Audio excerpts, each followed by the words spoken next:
आप लोगों ने अपना कीमती समय निकाला। आप लोग काफी समय से यहाँ पे बैठे हैं। मैं आप लोगों का पहले तो तहे दिल से धन्यवाद करता हूँ। हमारी माताएं, बहनें, हमारे छोटे सभी सदस्य, आप लोगों ने अपना, आदरणीय बहन कुमारी मायावती जी को भी तहे दिल से धन्यवाद करता हूं कि उन्होंने मुझे ऐसा मौका दिया, आप लोगों के बीच में आने का मौका दिया और इस मिशन और मूवमेंट के लिए काम करने का समय और मौका दिया। साथियों, ताऊ देवीलाल, साथियों, जैसे हम आपके बीच में आए हैं उसी तरह आप लोगों के बीच में भाजपा और कांग्रेस वाले लोग भी आएंगे। परंतु इस बारी वोट डालने से पहले मैं आप लोगों से दरखास्त करूंगा कि जब भाजपा वाले लोग आपके बीच में आए तो आप उनसे 3 मुद्दों पे सवाल करें। मैं जाति धर्म आधार पे नहीं बोलूंगा। मैं आपसे कहूंगा कि आप उनसे 3 मुद्दों पे सवाल करें। शिक्षा के ऊपर सवाल करें, रोजगार पे सवाल करें और यहाँ पे आसमान छूती हुई महंगाई के बारे में सवाल करें।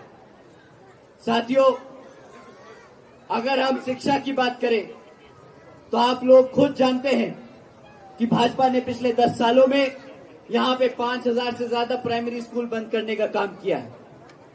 उन्होंने 2017 से हमारे जो कॉलेज में बच्चे पढ़ रहे हैं SC ST OBC समाज के, उनकी स्कॉलरशिप का पैसा रोक के रखा है। तो साथियों, आप क्या बताइए कि ऐसी सरकार को दोबारा दोहराएंगे? ऐसी सरकार को आप दोबारा वोट देंगे? साथियों, इसी क्रम में अगर हम उनसे रोजगार के सवाल करें, भाई आपके घर में बच्चे हैं जो पढ़ लिख कर बैठे हैं परंतु नौकरियां नहीं है। आज हरियाणा में 40% युवा बेरोजगार घूम रहा है।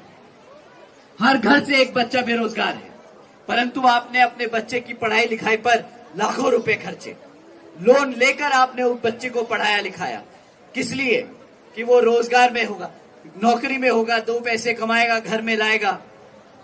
परंतु आज ये सरकार हमारे बच्चों को रोजगार नहीं दे पा रही। सरकार 2 लाख से ज्यादा सरकारी नौकरियां पद खाली पड़े हैं।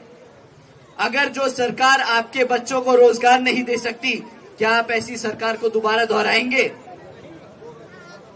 साथियों, अगर महंगाई की बात करें तो जब महंगाई की बात करते हैं तो बोलते हैं मुफ्त में गैस का सिलेंडर ले लो, मुफ्त में बिजली ले लो, मुफ्त में राशन ले लो। परंतु इस राशन की कीमत क्या है?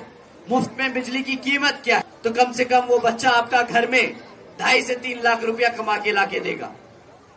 अब आप ही बताइए कि क्या आपने अपने बच्चे को पढ़ा लिखाकर इसलिए बड़ा किया है कि वो भीख मांगता फिरे मुफ्त में राशन के लिए, या फिर अपनी मेहनत की कमाई से आपकी झोली पैसे में लाके भर दे, आपकी झोली में पैसा भर दे ताकि आप अपने बच्चे के साथ एक गर्व की जिंदगी, एक सम्मानजनक जिंदगी जी सके?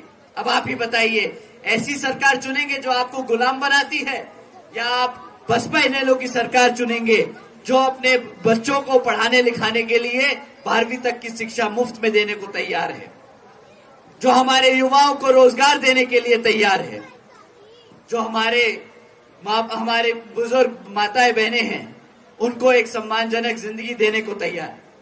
आप ही बताइए। आप जानते हैं आदरणीय बहन कुमारी मायावती जी के शासनकाल में 12वीं तक की शिक्षा हमारी बच्चों के लिए मुफ्त में दी गई थी। 7 लाख से ज्यादा बच्चियों को मुफ्त में शिक्षा मिली। इतना ही नहीं, हमारे युवा साथियों के लिए आदरणीय बहन कुमारी मायावती जी ने 50 लाख से ज्यादा नौकरियां देने का काम किया था विभिन्न विभागों में। हमारे यूपी में किसी भी बच्चे को दर बदर नहीं घूमना पड़ा रोजगार के लिए। पढ़ लिख कर को वो जब बाहर नौकरी ढूंढने गया तो उसे नौकरियां मिली। हमने कभी मुफ्त में राशन नहीं बांटा। हमने बाबा साहब की बात को समझा है। बहन कुमारी मायावती जी ने बाबा साहब को समझा है।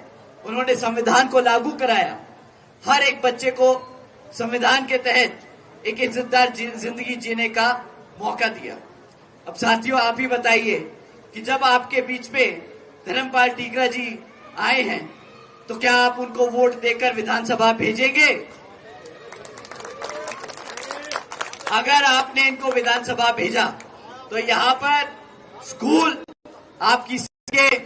आपके चिकित्सालय, आपके बच्चों के लिए रोजगार सब मिलेगा। ये इनका वादा, ये बहुजन समाज पार्टी का वादा, ये इनेलो बसपा का गठबंधन का वादा। साथियों, आप लोगों ने अपना कीमती समय निकाला, आप लोगों का बहुत बहुत धन्यवाद। साथियों, इस पे कांग्रेस को मत भूलिएगा, वो 10 साल से सत्ता में नहीं है पर आप लोगों के बीच में जरूर आएगी। मैं आप लोगों से बस इतना कहूंगा कि कांग्रेस, आप लोगों ने कुमारी शैलजा जी का नाम सुना है, हरियाणा में बहुत बड़ी नेता है, दलित नेता है। वो उन्होंने अपना पूरा जीवन कांग्रेस को समर्पित किया, परंतु अभी क्या हुआ, कुछ दिनों पहले कांग्रेस के ही कुछ लोगों ने उनके लिए कितने गंदे गंदे शब्द का इस्तेमाल किया, आप लोगों ने सबने सुना। ये वो पार्टी है जो दलित आदमी, औरत अपनी पूरी जिंदगी भी कांग्रेसियों को दे दे, तब भी ये कांग्रेस पलट के आपके समाज को, हमारे समाज को वो इज्जत और सम्मान नहीं दे सकती। आपका सम्मान, आपको इज्जत अपने घर, अपनी इनेलो बसपा की सरकार, अपनी पार्टी में मिलेगा। तो इस बार ये आप लोगों से दरखास्त है कि आने वाले विधानसभा चुनाव में आप यहाँ पर हमारे प्रत्याशी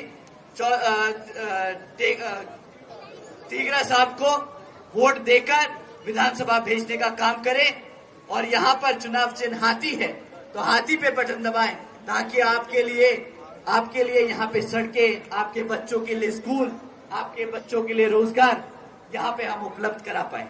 आप लोगों ने अपना समय दिया, बहुत बहुत धन्यवाद। जय भीम, जय भारत।